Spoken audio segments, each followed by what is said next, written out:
warahmatullahi wabarakatuh. Waalaikumsalam warahmatullahi wabarakatuh. Kedengaran dengan baik suara saya, Ustazah semuanya, Bapak dan Ibu-ibu semuanya? Ya, dengar baik. Dengar, Ustaz. Dengar, Bapak. Baik, alhamdulillahirabbil alamin. Alhamdulillahilladzi anzala al-'abdil kitaba lam yaj'al lahu 'iwajan qayyima. Alhamdulillahilladzi arsala rasulahu sayyidana Muhammadin mu'alliman wa mubasysyiran wa nadhira wa da'iyan ila Allahi bi'idnihi wa sirajan munira. Asyhadu an la ilaha illallah wahdahu la syarikalah wa asyhadu anna sayyidana Muhammadan abduhu wa rasuluhu wa safiyuhul ladzi la nabiyya ba'dah. Faqala Allah azza wa jalla fi kitabil aziz, a'udzu billahi minasyaitonir rajim. Ya ayyuhalladzina amanu taqullaha wal tanzur nafsum ma qaddamat lighadin wattaqullaha innallaha khabirum bima ta'malun. Faqala Rasulullah sallallahu alaihi wasallam, al-mu'minul qawiyyu khairun wa habbu ilallahi minal mu'minid dha'if wa fi kullin khairun. Shadaqallahul azim wa shadaqa rasuluhu an-nabiyyul karim wa nahnu ala dzalika minal mu'minin syahidin. Bismillahirrahmanirrahim.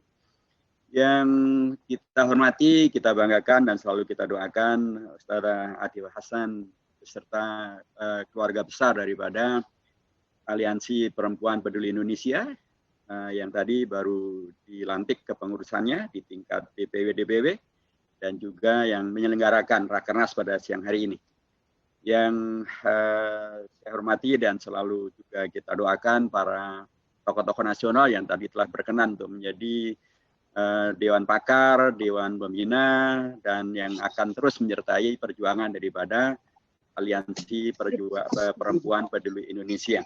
Alhamdulillahirabbil alamin, saya terus bersyukur dan mendoakan agar Aliansi Perempuan Indonesia dengan kepengurusan barunya, dengan komitmennya yang tadi baru disampaikan melalui pelantikannya, akan diridai oleh Allah SWT, dimudahkan di dalam melaksanakan program-programnya dan nanti betul-betul bisa berkontribusi sebagaimana tadi diingatkan oleh Prof. Din, oleh Pak Gubernur, Pak Anies, dan oleh tokoh-tokoh kita tadi, Pak Aher dan juga Pak Sandiaga Uno, agar betul-betul bisa berkontribusi memberikan tambahan kebaikan dan kebajikan supaya menjadi selain amal soleh, menjadi dakwah, tapi juga sekaligus melanjutkan peran bersejarah yang telah dilakukan oleh para bapak bangsa dan juga para ibu bangsa. Saya selalu menyebut ibu bangsa juga, karena hakikatnya memang Indonesia bukan hanya menghadirkan bapak bangsa, tapi juga ada ibu bangsa. Kan tidak mungkin ada bapak bangsa, ada anak bangsa, nggak ada ibunya. Makanya LGBT kan bukan. Ada bapak bangsa, ada ibu bangsa, karena memang banyak sekali ibu bangsa yang terlibat melahirkan Indonesia kita yang merdeka. Jadi syukur saya demikian dan saya akan lanjut kepada tema yang dimintakan kepada saya tentang penguatan nilai-nilai kebangsaan di negara Pancasila. Saya kira pertama yang harus kita sepakati dahulu adalah mengapa kita harus membahas tema ini. Pikiran saya adalah karena kita semuanya umumnya latarnya adalah dari dunia kajian keislaman, dari pesantren, dari madrasah-madrasah, dari kampus-kampus Islam gitu, atau yang punya komitmen tentang masalah keimanan, keislaman untuk keindonesiaan. Dulu di pesantren kita ada satu kaidah yang menjadi amat sangat dipentingkan untuk bisa kita jadikan sebagai salah satu dari pegangan kita. Ungkapan itu adalah wa faqidu syai'i la yu'tih. Kalau kita tidak punya, nggak bisa memberi. Kalau kita tidak punya, karenanya juga tidak bisa berkontribusi. Kalau kita tidak punya pemahaman tentang nilai kebangsaan, lah mau memberi apa? Kalau kita tidak punya pemahaman yang baik dan benar tentang Pancasila, nah bagaimana kita berkontribusi di negara Pancasila? Ya, seperti kemarin misalnya dengan hiruk pikuk tentang rancangan undang-undang tentang HIP. Ini HIP ini mungkin bacaan orang Sunda ya, katanya orang Sunda tidak punya V, tidak punya F. Jadi F atau V dibanyak P. Jadi HIV itu. HIV atau HIP orang Sunda sama saja. Jadi rancangan undang-undang HIP ini adalah satu rancangan undang-undang yang menggambarkan tentang tidak dipahaminya Pancasila dengan baik dan benar. Karenanya menghadirkan kacauan, kegaduhan, penolakan di mana-mana. Masuk Pancasila yang sudah final kita sepakati masih bisa menjadi Trisila, menjadi Ekasila. Nah ini kan kacau. Masuk Pancasila yang sudah kita sepakati dan di situ ada pengorbanan luar biasa dari umat Islam, kemudian atau hadiah luar biasa dari umat Islam, tapi kemudian bisa diperas menjadi tadi Trisila Ekasila atau di downgrade menjadi setara dengan undang-undang saja, atau bahkan sila pertamanya tidak dianggap penting, karenanya tidak disebut sebagai ketika nyebut tentang visi manusia Pancasila atau citra diri manusia Pancasila, nggak disebut tuh nomor 1 ketuhanan, berketuhanan yang Maha Esa, enggak. Kalaupun disebut kadang-kadang yang disebut sebagai berketuhanan saja. Nah, kan beda ketuhanan yang Maha Esa dan ketuhanan. Dulu waktu menghadirkan kata-kata yang Maha Esa itu jihad dan istiadat yang luar biasa daripada para kiai-kiai kita. Sehingga jadilah ketuhanan yang Maha Esa. Kiranya undang-undang itu kadang-kadang disebutnya ketuhanan malah ketuhanan yang berkebudayaan. Ini kan Trisila. Itu satu hal yang lebih mendowngrade sila pertama lagi. Dan malah kemudian disebutkan di pasal yang lain sebagai ketuhanan itu adalah ketuhanan yang Maha Esa tapi berdasarkan kepada kemanusiaan yang adil dan beradab. Itu juga menyalahi fakta sejarah tentang bagaimana dahulu Ki Bagus Hadikusumo ketika menerima Pancasila dengan sila ketuhanan yang Maha Esa, beliau menolak dan mengkoreksi bacaan yang salah dari tokoh yang lain yang membaca ketuhanan yang Maha Esa berdasarkan kemanusiaan yang adil dan beradab. Ki Bagus Hadikusumo mengatakan, tidak begitu kesepakatan kita. Kesepakatan kita adalah ketuhanan yang Maha Esa, titik. Kemanusiaan yang adil dan beradab, titik. Persatuan Indonesia, titik. Kerakyatan yang dipimpin oleh hikmat kebiasaan dalam persatuan perwakilan, titik. Dan kemudian keadilan sosial bagi seluruh rakyat Indonesia. Jadi penting betul untuk kita memahami tentang Pancasila supaya kita bisa yu'ti, karena kita tidak faqidu syai'. Jadi karena kita mengetahui, maka kita bisa berkontribusi. Karena kita mempunyai, kita bisa memberi. Mempunyai dan berkontribusi, inilah yang saya kira siang ini akan coba kita bahas dalam bentuk penguatan nilai-nilai kebangsaan di negara Pancasila. Sekali lagi kalau kita tidak punya, tadi muncullah kacau-kacau seperti dalam rancangan undang-undang tentang HIP itu. Ibu-ibu, saudara sekalian, para pimpinan Aliansi Perempuan Indonesia yang saya hormati, saya ingin menegaskan kembali bahwa kalaupun kita membicarakan ini, tema ini, dan tadi Prof. Dian sudah menyampaikan, dan juga Pak Anies Baswedan, dan tokoh-tokoh yang lain. Tapi ada yang spesifik terkait dengan keterlibatan perempuan di dalam menghadirkan Indonesia dan kebangsaan Indonesia kita. Yang tadi belum disebut oleh beliau semuanya. Seringkali orang kemudian menyebut tentang Indonesia ini mulai hadir, berbangsa Indonesia menjadi hadir dengan hadirnya Sumpah Pemuda pada tanggal 28 Oktober. Itu tidak salah juga gitu ya. Sekalipun nanti dalam Sumpah Pemuda juga ada pemudinya, Sumpah Pemuda dan pemudi, karena nanti dalam tiga butir Sumpah Pemuda itu kan selalu dikatakan putra dan putri Indonesia, putra dan putri, mestinya Sumpah Pemuda dan pemudi, tapi ya sudahlah. Begitulah populernya menjadi Sumpah Pemuda.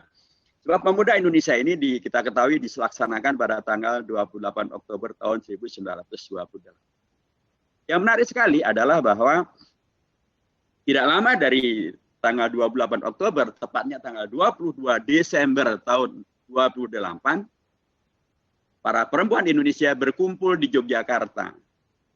Kalau Sumpah Pemuda di Jakarta 28 Oktober tahun 28, maka pada tanggal 22 Desember tahun 1928,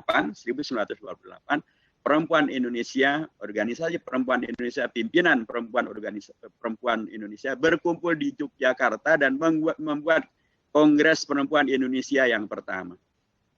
Kongres Perempuan Indonesia ini menariknya adalah melanjutkan sebagaimana dalam Sumpah Pemuda, dilibatkan juga atau dihadiri juga oleh kalangan perempuan, organisasi perempuan dari kalangan Islam.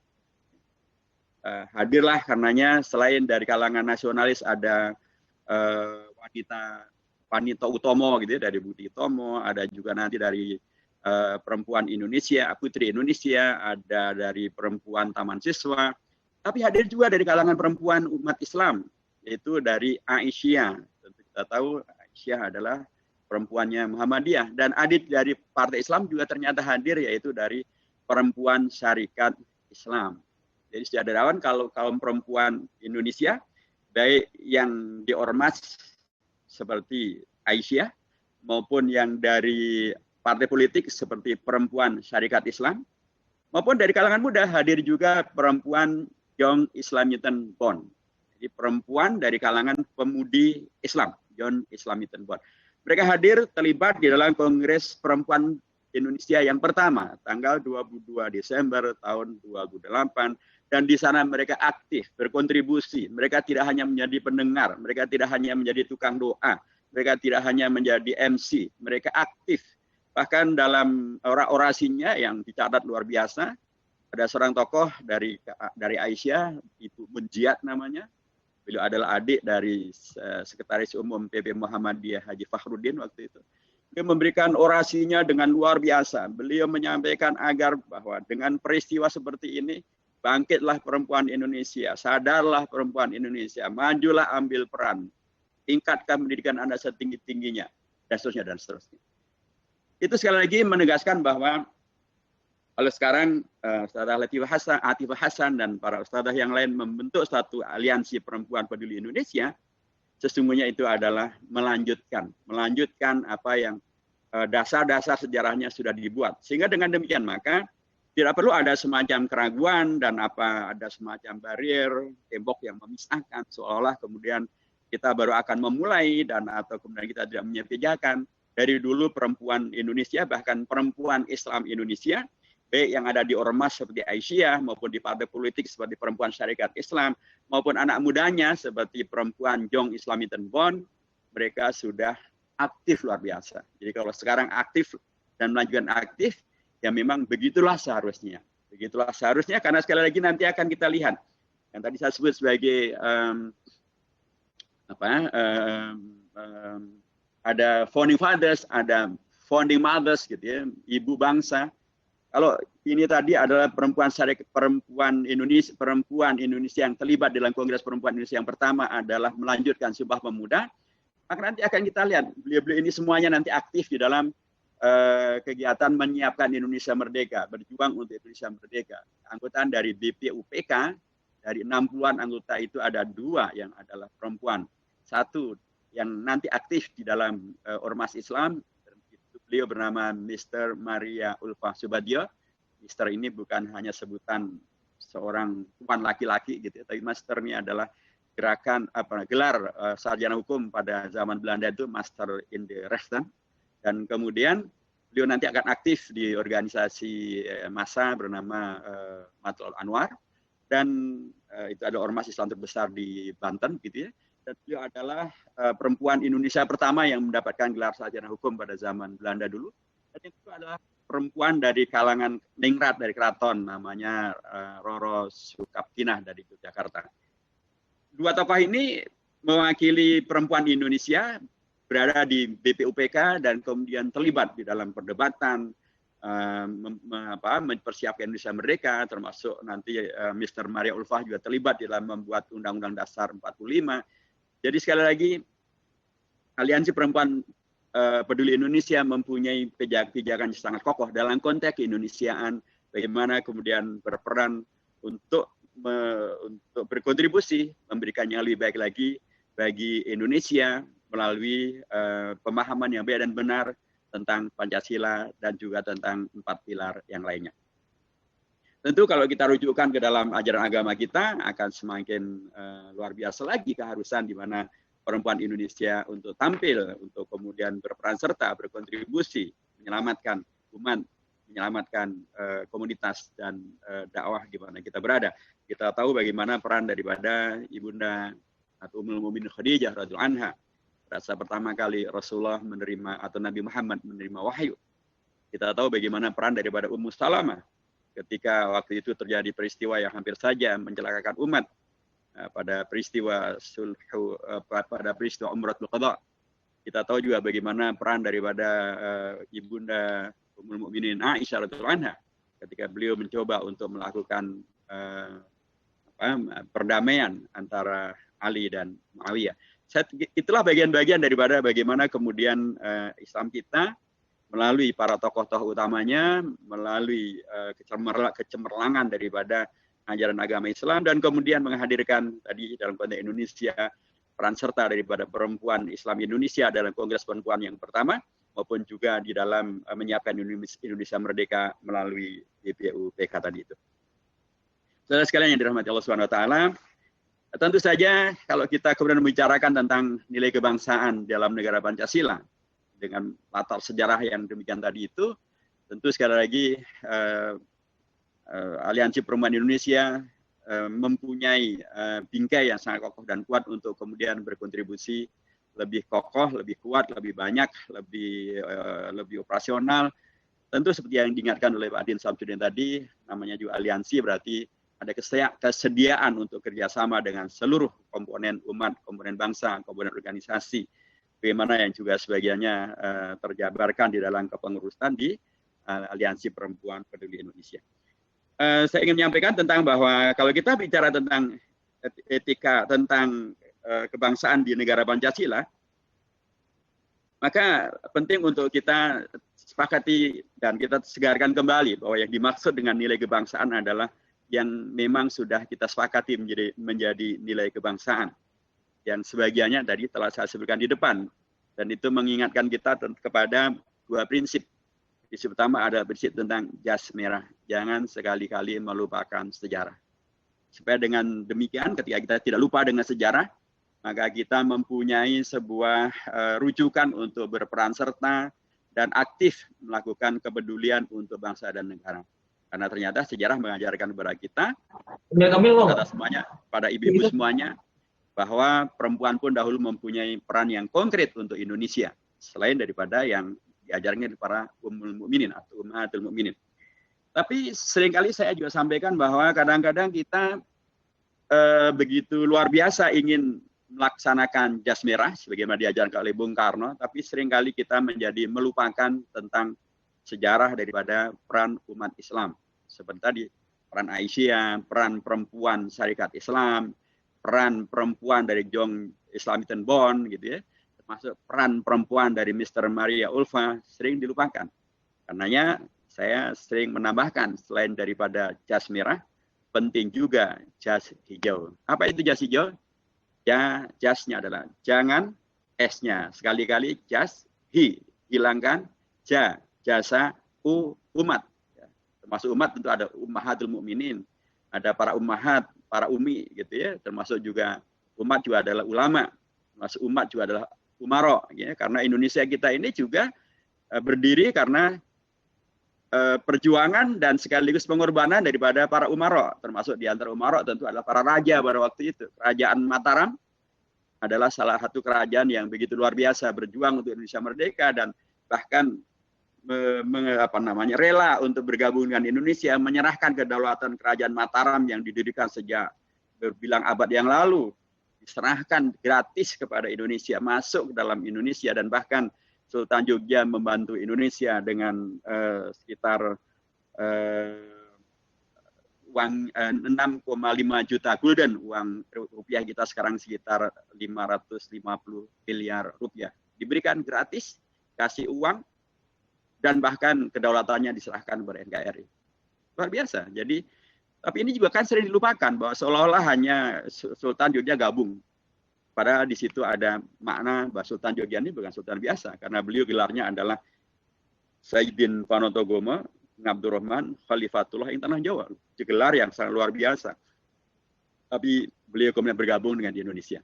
Kemudian kita akan lihat tadi peran daripada misalnya kemudian hadirnya Pancasila. Kalau kita bicara tentang Pancasila, di negara Pancasila ini, bisa saya sampaikan di depan bahwa ketika Pancasila tidak difahami dengan baik dan benar, hadirlah rancangan undang tentang haluan ideologi Pancasila yang menghadirkan masalah. Pancasila untuk kemudian menjadi Pancasila yang disepakati dan final pada tanggal 18 Agustus tahun 1945, adalah Pancasila yang di dalamnya ada peran serta yang luar biasa dari kelompok umat Islam. Baik itu dari kalangan kebangsaan, di sana ada Bung Karno gitu ya, yang menerima sebagai ketua Panitia 9 maupun ketua PPKI, Beliau menerima Pancasila yang dipakai bukanlah Pancasila yang beliau pidatokan pada tanggal 1 Juni dengan susunannya yang berbeda. Susunan Pancasila yang dipidatokan oleh Bung Karno adalah dimulai dengan kebangsaan, kemudian kemanusiaan, kemudian dengan demokrasi, kemudian keadilan sosial, dan yang terakhir adalah ketuhanan. Ada yang mengatakan ketuhanan yang berkebudayaan, ada yang mengatakan ketuhanan saja, ada yang mengatakan ketuhanan yang Maha Esa, tapi ketuhanan dalam pidato Bung Karno memang ada di nomor yang kelima. Nah, beliau ketika menjadi ketua Panitia 9 maupun ketua Panitia Persiapan Kemerdekaan Indonesia, beliau menerima Pancasila bukanlah yang beliau pidatokan pada tanggal 1 Juni itu. Beliau menerima Pancasila susunannya tidak sebagaimana yang beliau pidatokan pada tanggal 1 Juni itu. Beliau menerima Pancasila adalah sebagaimana yang kemudian penanya seperti yang kita bahas sekarang ini, Pak. Itu terjadi pada tanggal 18 Agustus. Di sana juga ada peran misalnya Bung Hatta, ya, tokoh nasional, tapi sekaligus yang beragama Islam, yang mencoba untuk memahami adanya tuntutan dari Indonesia Timur untuk menghilangkan 7 kata itu karena akan mengkhawatirkan terjadinya separatisme dan atau Indonesia yang pecah. Karenanya beliau segera mencari solusi. Beliau temuilah 4 tokoh umat Islam, ada dari NU Kiai Haji Wahid Hashim, ada dari Muhammadiyah Ki Bagus Hadi Kusumo, ada dari Partai Islam Mr. Kasman Singwaji Menjo, Partai Umat Islam, ada dari tokoh dari Aceh Mr. Tauku Muhammad Hasan.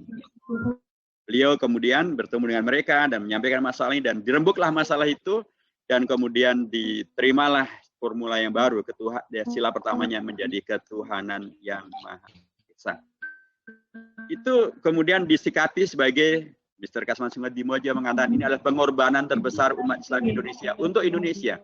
Tapi mantan Menteri Agama Syafruddin Prawira Negara, beliau mantan Menteri Agama Alamsyah Prawira Negara, beliau menyampaikan bahwa ini adalah hadiah terbesar bagi umat Islam. Jadi hadiah dan atau pengorbanan terbesar umat Islam itu, ungkapan Yang Maha Esa yang oleh Ki Bagus Hadi Kusumo dikatakan bahwa ini adalah tauhid, ini adalah akidah, yang menurut Buya Hamka ini akan tunjang bagi Pancasila, sebab kata beliau inilah yang mengokohkan Pancasila, sebab ibarat angka 10.000, maka sila pertama kata beliau ada angka 1, berikutnya adalah angka 0000. Maka bila satunya hilang, maka yang berikutnya hanya tinggal 0 saja. Itulah yang kemudian diterangkan oleh Bung Hatta. Mengapa kemudian sila pertama adalah ketuhanan yang Maha Esa? Mengapa sila kedua, ketiga, dan keempat dan kelimanya adalah demikian?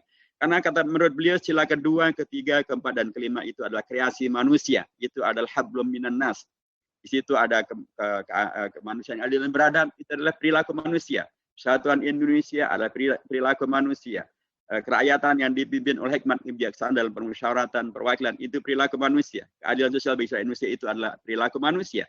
Nah, kata beliau perilaku manusia itu bisa salah, bisa lupa, bisa tidak penuh, tidak konsentrasi.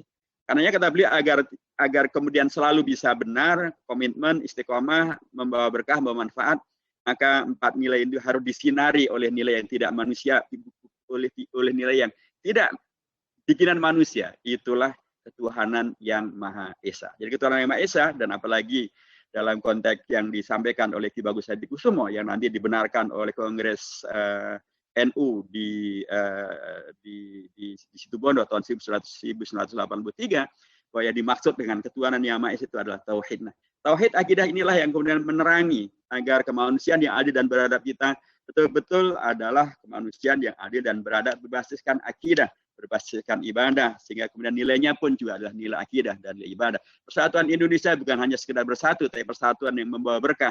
Di sana ada ibadah, ada akidahnya. Kerakyatan yang dipimpin hikmat kebijaksanaan dan permusyawaratan perwakilan juga demikian.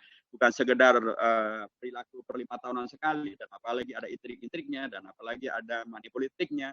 Tapi kerakyatan yang dipimpin hikmat kebijaksanaan dan permusyawaratan perwakilan itu adalah sesuatu yang dengan disinari oleh nilai ketuhanan yang Maha Esa, maka dia pun menjadi bagian daripada ibadah, bagian daripada akidah. Demikian juga keadilan sosial bagi rakyat Indonesia.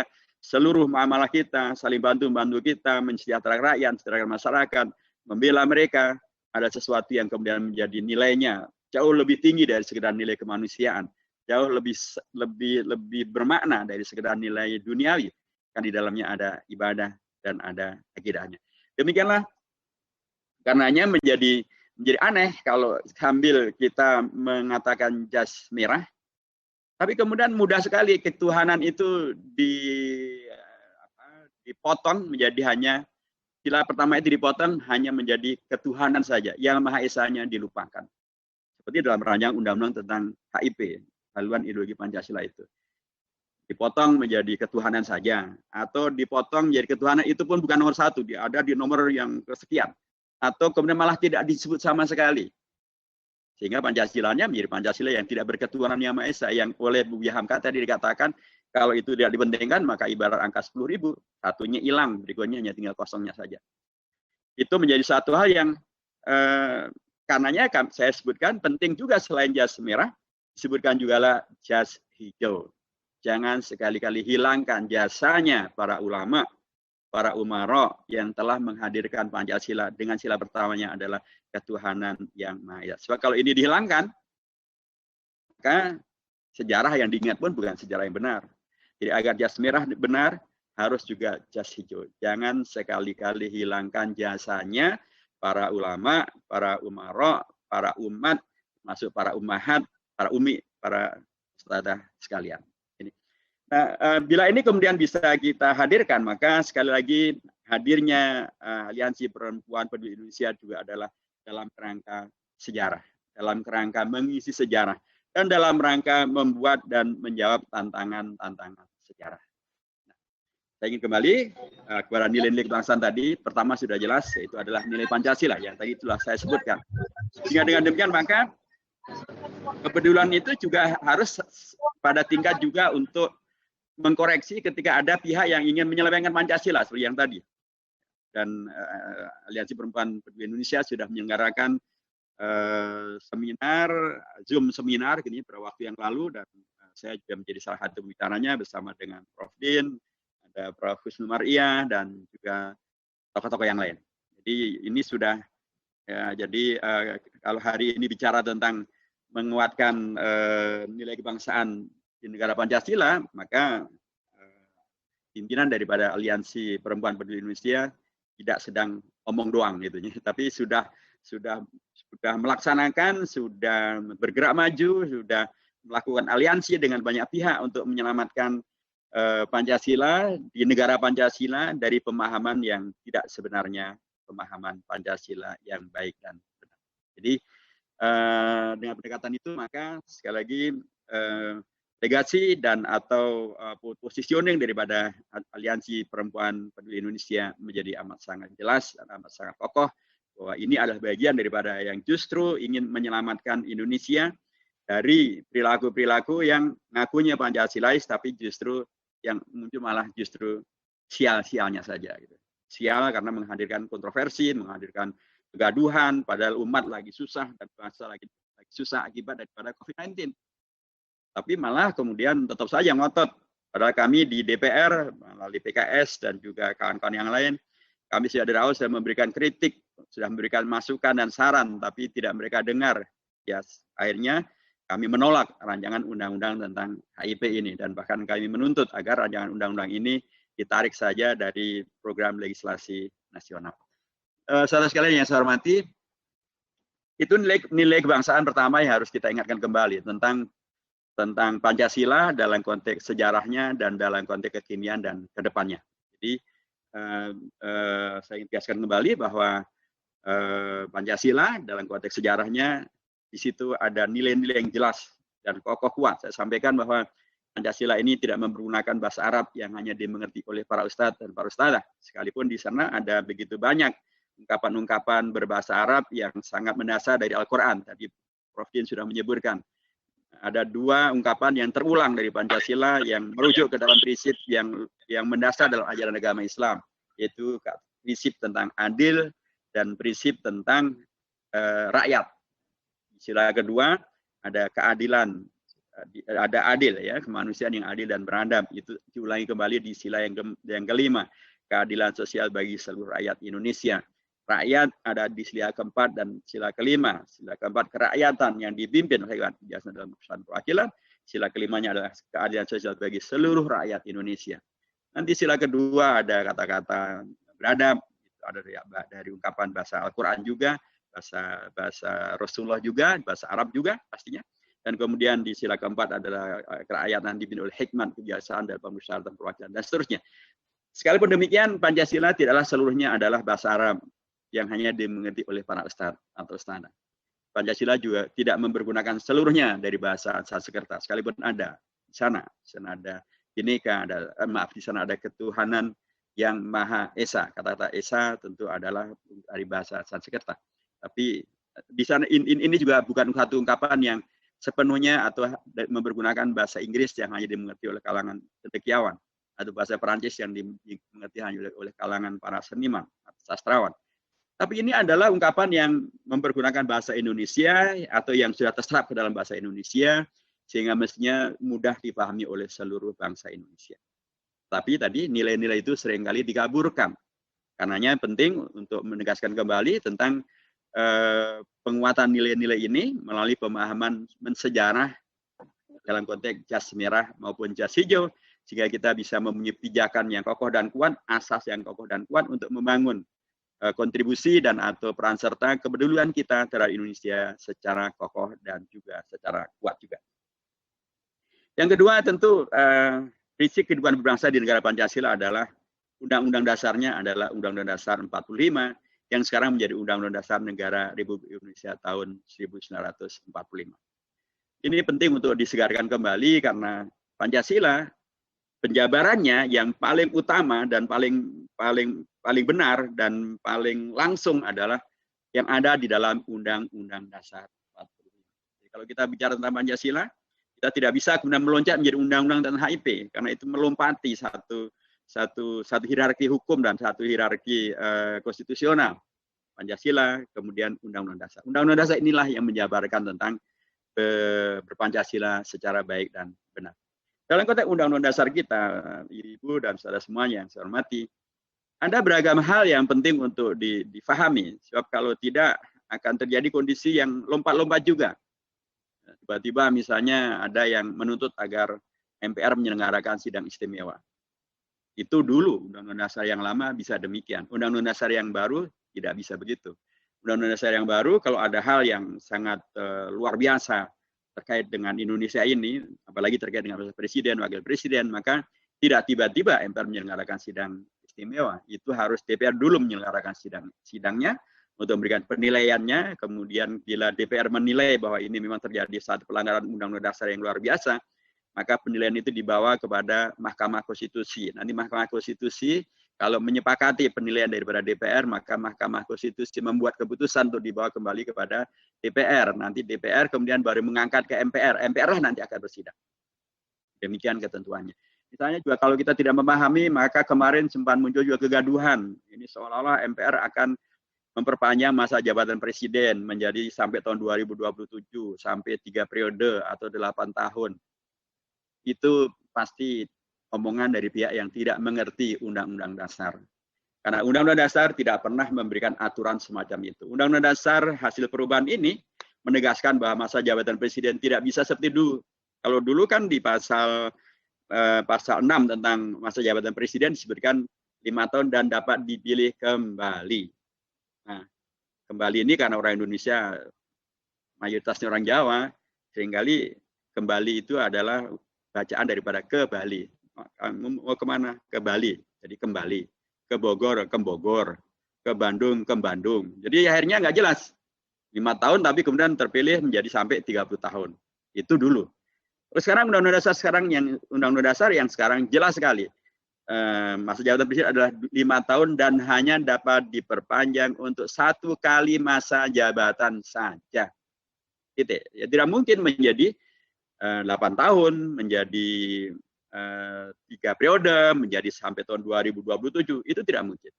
Jadi mengetahui Undang-Undang Dasar juga sekali lagi agar kita juga bisa berkontribusi secara lebih fokus, secara lebih benar begitu ya untuk membangun Indonesia di negeri kita, negeri Pancasila ini.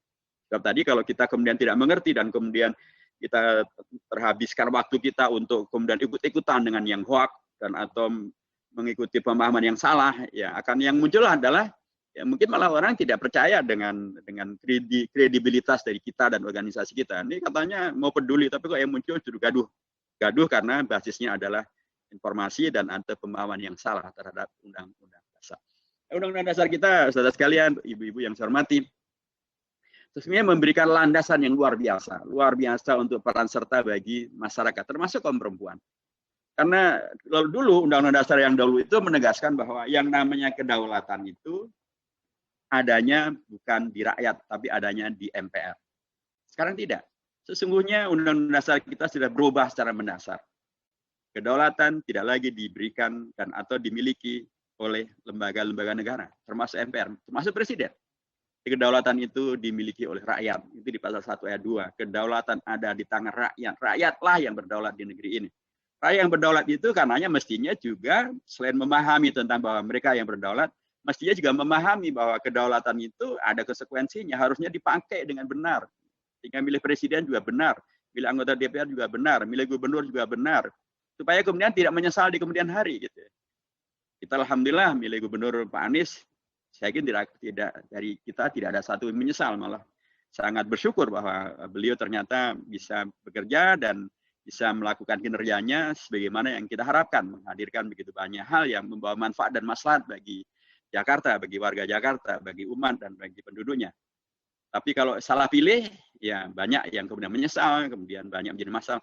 Rakyat yang berdaulat, rakyat yang mestinya kemudian bisa berperan serta, bisa dengan kepeduliannya kemudian bisa menghadirkan perbaikan dan koreksi terus-menerus. Dan itu nanti semakin dikuatkan dengan pasal tentang hak asasi manusia. Pasal tentang hak asasi manusia itu menghadirkan pasal yang paling panjang dalam Undang-Undang Dasar kita.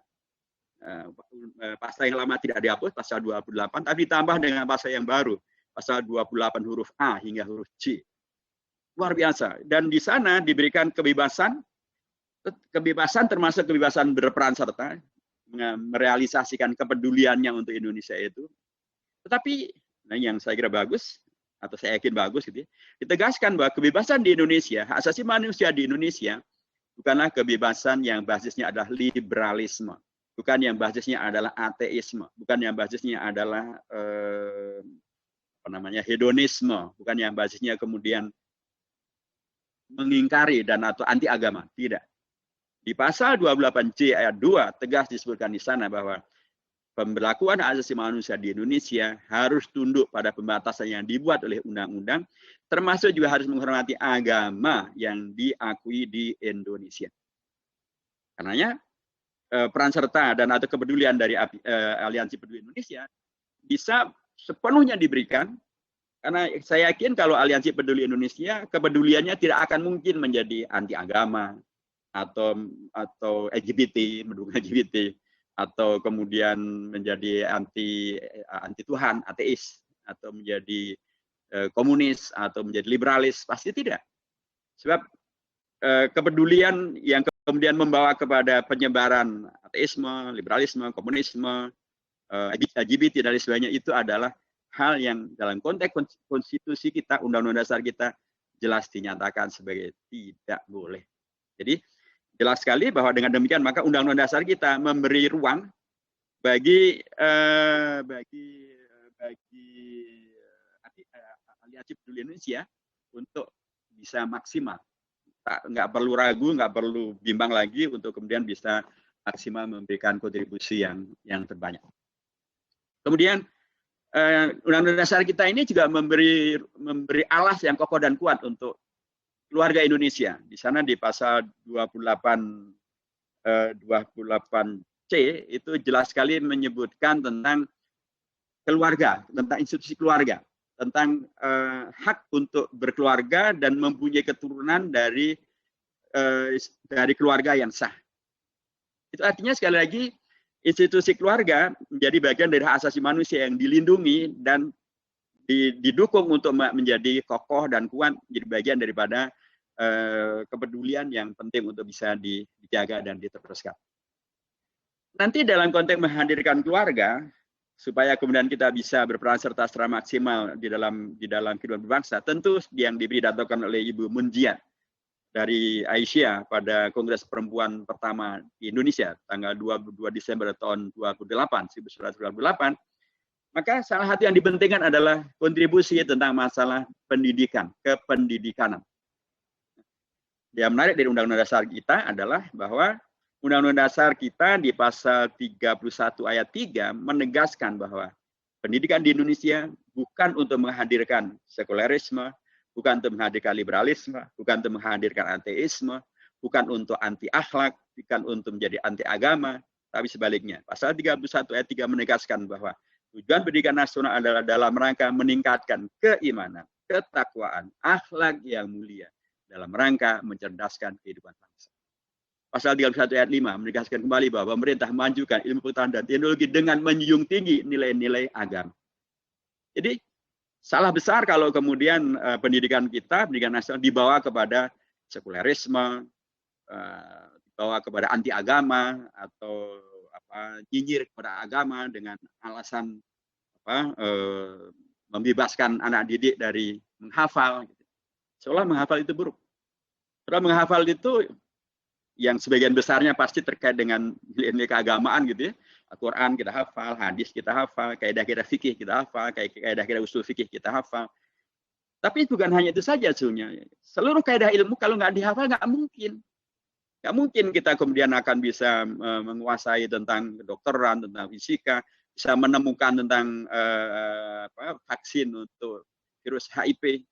Kalau kita tidak menghafal rumus-rumus itu, mustahil. Jadi aneh betul kalau kemudian sekarang pendidikan akan dibawa kepada anti menghafal. Terus nanti anak didik jadi kita apa? Jadi menghafal saja tidak menguasai masalah, apalagi tidak menghafal. Memang tidak semuanya harus dihafal. Memang banyak harus dinalar, tapi mengabaikan menghafal adalah mengabaikan penanaman prinsip-prinsip yang kokoh dan kuat bagi anak didik, bagi keluarga kita. Kalau mereka tidak lagi menguasai, tidak lagi menghafal tentang prinsip-prinsip beragama, rukun iman, rukun Islam, ayat-ayat untuk sholat, ayat-ayat untuk doa-doa, maupun juga tidak menghafal rumus-rumus, Indonesia akan menghadirkan satu generasi yang tidak kokoh, imannya tidak kokoh, akhlaknya tidak kokoh, tidak juga cerdas, karena kalau nggak menghafal, tidak menghafal rumus-rumus itu tidak mungkin akan membangun kecerdasan dalam piramida yang sangat tinggi, dan kemudian nanti akan bisa menemukan vaksin virus HIV dan seterusnya.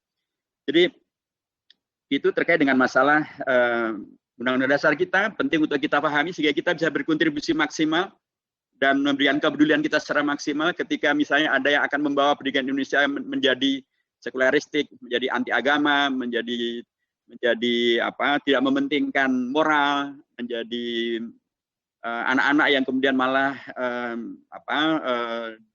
menjadi korban daripada sekarang ini luar biasa jahatnya kejahatan untuk anak-anak, pedofilia dan lain sebagainya. Kemarin masa ada orang Perancis bisa, mohon maaf sekali, melakukan pencabuli 305 anak Indonesia. Ini kan kejahatan yang sangat-sangat luar biasa. Kenapa ini bisa terjadi? Mungkin salah satu di antaranya adalah karena lagi-lagi anak-anak didik, anak-anak tadi itu mungkin mereka mohon maaf tidak mendapatkan pendidikan yang baik, sehingga kemudian mereka tidak tertanamkan prinsip-prinsip berakhlak, prinsip-prinsip beragama, sehingga kalau anak-anak ini juga mempunyai kekuatan ini, saya yakin pun anak-anak itu juga bisa melakukan penolakan, gitu. Sekalipun ada yang mengiming-imingi. Tapi oke lah, pasti yang iming-iming ini yang harus kemudian mendapatkan hukum yang paling keras. Dan negara harus hadir di sana. Saya setuju dan saya usulkan di Komisi 8 agar undang-undang tentang perlindungan anak itu di amandemen atau diperbaiki. Salah satu di antaranya adalah dengan memberlakukan hukuman mati terhadap mereka yang melakukan kejahatan pada anak, apalagi sampai 305 anak seperti yang dilakukan oleh orang Perancis yang jahat itu. Jadi saya mengatakan sekali lagi bahwa Undang-Undang Dasar kita memberi ruang yang luar biasa agar aliansi perempuan peduli Indonesia itu bisa berkiprah lebih kokoh dan lebih kuat lagi, karena apa yang kita bayangkan tentang Indonesia yang baik dan benar sesuai dengan ajaran agama kita, sesuai dengan apa yang diajarkan oleh guru-guru kita, kiai-kiai kita, para pahlawan bangsa, sesungguhnya semuanya terwadahi dan mempunyai rujukan yang kuat dalam Undang-Undang Dasar kita. Sehingga ketika terjadi penyimpangan, terjadi penyelewengan, maka peran dan kepedulian itu bisa hadir lebih kokoh dan lebih kuat lagi. Bahkan untuk kemudian bisa menghadirkan alternatif yang lebih kokoh dan lebih kuat lagi. Terakhir dalam konteks Undang-Undang Dasar, saya ingin sampaikan bahwa begitu banyak ketentuan Undang-Undang Dasar ini. Bahkan dia tidak lagi menjadi Undang-Undang Dasar yang sederhana sebagaimana yang dulu dikatakan oleh Bung Karno. Undang-Undang Dasar kita sekarang luar biasa banyak ya. Pasalnya kalau dulu hanya 49, sekarang menjadi 170. Ayatnya kalau dulu hanya 49, sekarang 170. Pasalnya kalau dulu hanya 37, sekarang 73. Babnya kalau dulu hanya 16, sekarang 21. Menjadi banyak. Tetapi yang sekalipun dia banyak, tapi ada dua hal yang disepakati tidak mengalami perubahan dari Undang-Undang Dasar yang sederhana, yang lama. Satu adalah pembukaan Undang-Undang Dasar, disepakati tidak dilakukan perubahan, karenanya rancangan Undang-Undang HIP juga sangat bermasalah, karena dia menyebut Pancasila yang ada dalam pembukaan Undang-Undang Dasar. Tetapi ketika menyebutnya dalam pasal-pasal, itu bukan yang mereka sebut dan mereka rujuk, yang mereka nyatakan di sana, jelas itu bukan Pancasila yang ada dalam pembukaan Undang-Undang Dasar yang disepakati tidak mengalami perubahan. Yang kedua yang tidak dirubah adalah bentuk negara, yaitu Negara Kesatuan Republik Indonesia. Itu ada di pasal 37 ayat 5. Dengan demikian maka kita sudah selesai. Kita tidak lagi bicara tentang bentuk negara. Bentuk negara kita ada NKRI. Dan ketika bentuk negara kita ada NKRI, sesungguhnya itu adalah lagi-lagi warisan jihad, ijtihad, mujahadah dari tokoh-tokoh umat Islam. Khususnya dari seorang tokoh yang luar biasa. Beliau adalah ketua fraksi Partai Masyumi di DPR Republik Indonesia Serikat. Beliau adalah Muhammad Natsir. Beliau juga waktu itu adalah wakil ketua pimpinan pusat daripada Persis. Nah, beliau waktu itu sebagai ketua fraksi di DPR RIS, beliau melakukan interupsi. Karena Indonesia waktu itu sudah bukan NKRI. Indonesia oleh Belanda sudah diubah menjadi Republik Indonesia Serikat mulai tanggal 27 Desember tahun 49. Nah, kalau saya tidak ada intervensi daripada Muhammad Nasir dari Partai Islam Masyumi ini, maka kita tidak mengenal kata-kata NKRI. Kita tidak mengenal apalagi NKRI harga mati. Yang ada adalah Republik Indonesia Serikat. Indonesia dibagi ke dalam 16 negara serikat. Nah, bagaimana menjadi NKRI? Itulah karena peran seorang tokoh umat Islam. Tokoh ormas, sekaligus tokoh partai, dan beliau ada ketua fraksi. Beliau berani memberikan kontribusinya di tengah kondisi yang kemudian sudah seolah-olah menerima saja risk. Beliau melihat Indonesia yang keluar daripada cita-cita Indonesia merdeka. Beliau melihat Indonesia yang kemudian tercapek-capek ke dalam 16 negara serikat. Ada konflik antar negara serikat, ada pusat dan daerah, dan kemudian melanggengkan kekuasaan Belanda, karena sekalipun RIS itu ada presiden dan perdana menterinya, yaitu Bung Karno dan Bung Hatta, tapi tetap saja pimpinan tertingginya adalah Ratu Wilhelmina dari Belanda. Dan itu artinya adalah Indonesia belum sepenuhnya merdeka. Nah, Muhammad Nasir beliau berani melakukan perjalanan dan menyerap aspirasi masyarakat dan kemudian melobi pimpinan partai-partai yang ada di DPR RIS, dan kemudian beliau membuat pidato. Pidatonya disebut sebagai mosi integral Nasir, disampaikan pada tanggal 3 April tahun 1950. Dalam mosinya ini intinya adalah beliau menuntut untuk kembali kepada NKRI. Dan alhamdulillah pidato beliau, mosi beliau diterima oleh pemerintah Indonesia, dan pada tanggal 17 Agustus tahun 1950 diproklamasikanlah Indonesia menjadi NKRI. Kata Bung Hatta, inilah proklamasi kedua untuk Indonesia. Proklamasi pertama adalah 17 Agustus tahun 45 sebagai Republik Indonesia, sebagai negara merdeka. Tapi waktu itu belum menyebutkan bentuknya apa, karena memang bentuk menjadi NKRI baru disepakati 1 hari berikutnya, yaitu pada tanggal 18 Agustus tahun 45. Tapi kemudian oleh Konferensi Meja Bundar, oleh Belanda dirubah menjadi Republik Indonesia Serikat. Kembali menjadi NKRI adalah karena jihad, ijtihad, mujahadah dari seorang pimpinan Islam, pimpinan Partai Islam Muhammad Natsir, dan kemudian jadilah Indonesia menjadi NKRI. Dan istilah dari NKRI harga mati, ternyata lagi-lagi yang pertama kali memunculkan istilah ini adalah seorang kiai, seorang ulama, Bahlim Imam Puro. Beliau pimpinan dari satu pesantren di Klaten, ya kebetulan tempat kelahiran saya begitu. Beliaulah yang pertama kali meneriakkan ungkapan NKRI harga mati. Jadi kalau NKRI harga mati yang meneriakkan adalah kiai, yang kemudian pun juga yang menyelamatkan NKRI dari sebelumnya dari RIS adalah juga tokoh pimpinan umat Islam, baik dari ormas maupun orpolnya. Ya wajar bila kemudian ketika MPR dipimpin oleh seorang mantan ketua PP Muhammadiyah dan beliau ketua partai PAN, Profesor Dr. Amin Rais, maka beliau menjadi bagian daripada yang memutuskan bahwa tentang bentuk negara Indonesia NKRI tidak bisa dilakukan perubahan. Jadi kita sudah selesai di situ. Dan karenanya kita tidak memikirkan tentang bentuk yang lain. Sudahlah, ini NKRI ini adalah bentuk yang kita sepakati, ini adalah hasil perjuangan dari Muhammad Natsir, Mbah Lim, dan Prof. Amin Rais, dan kita semuanya, untuk kemudian kita isi dengan nilai-nilai Pancasila yang baik dan benar, yang ketuhanannya adalah ketuhanan yang Maha Esa, bukan ketuhanan yang berkebudayaan, bukan hanya ketuhanan berdasarkan kemanusiaan yang adil dan beradab, apalagi hanya sekedar ketuhanan, apalagi kalau dihilangkan Pancasilanya. Tidak demikian. NKRI kita tidaklah menganut kepada sistem yang semacam itu. Itulah prinsip-prinsip kebangsaan, dan tentu kalau kita bicara tentang NKRI, ya tentu di dalamnya ada kaitannya dengan masalah Bhinneka Tunggal Ika. Itulah pilar yang keempat dari pilarnya MPR. Bhinneka Tunggal Ika sesungguhnya adalah satu bentuk bagaimana kita sekaligus memahami. Kita mungkin memang beragam-ragam. Ormas kita beragam-ragam, ada ormas laki-laki, ada perempuan, ada berbasiskan agama, ada yang berbasiskan bukan agama, profesional. Dalam konteks ormas kita saja, dalam konteks ormas perempuan juga beragam-ragam. Tadi yang hadir dalam Kongres Umat Islam itu ada yang dari Partai Islam Perempuan Syarikat Islam, ada dari ormas Islam dari Aisyah, ada dari kalangan anak mudanya Jong Islamitan Bond, beragam-ragam. Tapi keragaman-keragaman itu sebagaimana juga dicontohkan oleh para founding fathers, dicontohkan juga oleh Rasulullah, tidak menghadirkan persatean. Jadi kayak sate itu kan beragam-ragam tuh, beragam-ragam daging, ada yang murni daging, ada daging yang ada gajinya, ada lemaknya gitu ya. Kemudian kan disatukan, ada yang bentuknya kecil, ada besar, disatukan, disundukin gitu. Dijadikan sate, kemudian dipanggang, kemudian dikipas-kipas, kemudian dimakan. Sate. Tapi ini bukan persatean, tapi adalah persatuan. Persatuan artinya adalah bagaimana Bhinneka itu memang Tunggal Ika itu memang basisnya daripada Bhinneka. Bhinneka ragam-ragam, tapi tidak menghadirkan konflik, menghadirkan bersatu, tapi tidak menghadirkan kebinekaan.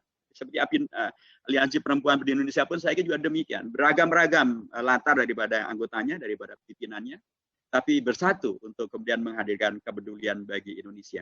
Kita bersatu menghadirkan kepedulian, tapi kita juga menghormati keragaman daripada latar belakang dari masing-masing pimpinan daripada dan anggota daripada Aliansi Perempuan Peduli Indonesia. Dan dengan demikian maka kokoh kuatlah ukhuwah itu.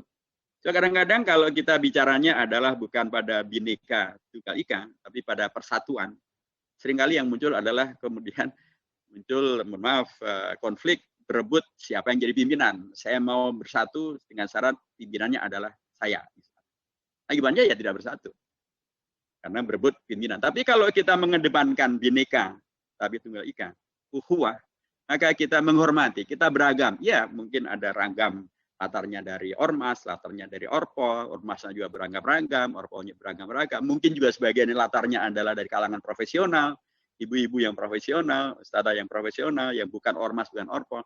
Ya, kita boleh beragam. Tetapi baik Islam kita maupun juga sejarah peran serta daripada perempuan Indonesia, maupun juga peluang yang ada, memberi ruang keragaman itu adalah bukan haram. Keragaman itu adalah menjadi Bhinneka. Tapi dia Bhinneka bukan untuk dikonflikkan. Karena ungkapan Al-Quran juga jelas. Inna khalaqnakum min dzakarin wa untha wa ja'alnakum syu'uban wa qabaila, bukan litahasumu, untuk tahasum, untuk saling konflik, saling memusuhi, tapi untuk lita'aruf, untuk saling ta'aruf. Jadi ta'aruf untuk menghadirkan tafahum, untuk menghadirkan ta'awun, menghadirkan kemudian inna akramakum indallahi atqakum. Saudara sekalian, saya kira terakhir yang saya sampaikan dalam kesempatan ini, dengan demikian maka menguatkan nilai kebangsaan di negara Pancasila, selain karena memang demikianlah tuntutan sejarah, tapi sekaligus juga di sana ada tantangan mensejarah. Tadi saya katakan bagaimana kemudian ada upaya untuk membelokkan berbangsa bernegara kita. Misalnya Pak Din, ada kiblat bangsa yang harus diluruskan. Pendidikannya dicoba untuk kemudian justru menghadirkan perilaku yang jauh daripada nilai-nilai akhlak, moral, beragama gitu ya. Kemudian pun bahkan berideologinya Pancasilanya pun sudah akan diredusir menjadi Pancasila yang nggak jelas. Bisa Trisila, bisa Ekasila, bisa ketuhanannya juga tidak jelas. juga bisa menghadirkan prinsip berdemokrasi yang kemudian tidak berbasis Pancasila. Kalau Pancasila kan sila pertama keuangan ketuhanan yang Maha Esa, dan karenanya akan ada rasa takut untuk melakukan tindakan-tindakan yang tidak sesuai dengan ajaran agama, tapi justru dirubah menjadi sila pertamanya menjadi keuangan yang maha kuasa. Jadilah itu.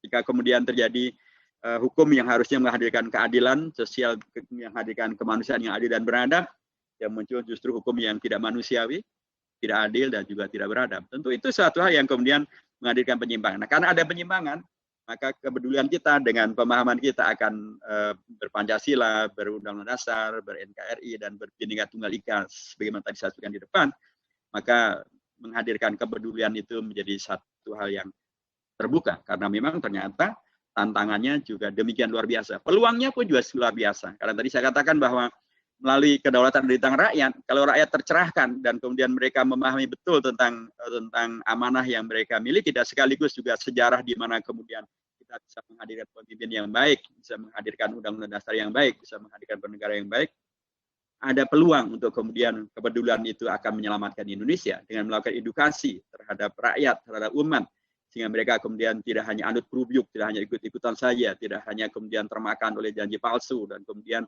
mereka akan menyesal lagi untuk per 5 tahunannya.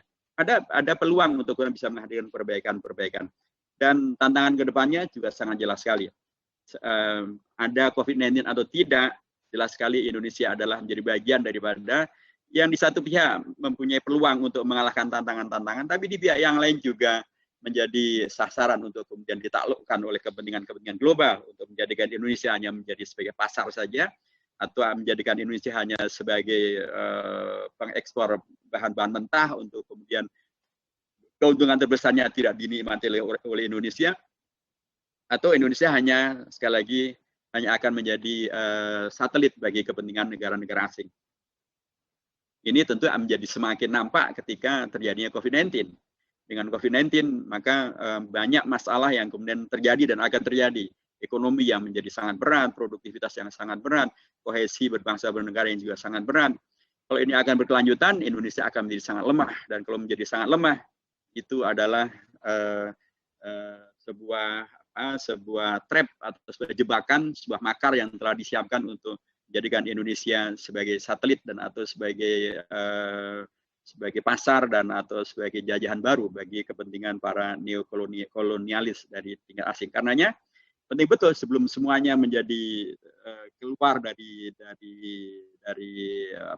kendali umat gitu ya, sebelum kemudian umat semakin dibikin terpuruk dan atau menjadi semakin terpinggirkan, maka aliansi ini memang seperti disampaikan Pak Adin tadi penting untuk segera berkonsolidasi, bekerja sama dengan seluruh pihak yang mempunyai kepedulian yang sama terhadap Indonesia untuk melanjutkan Indonesia sebagaimana telah diwariskan dengan luar biasa oleh para yang saya sebut tadi sebagai hijau, jas hijau.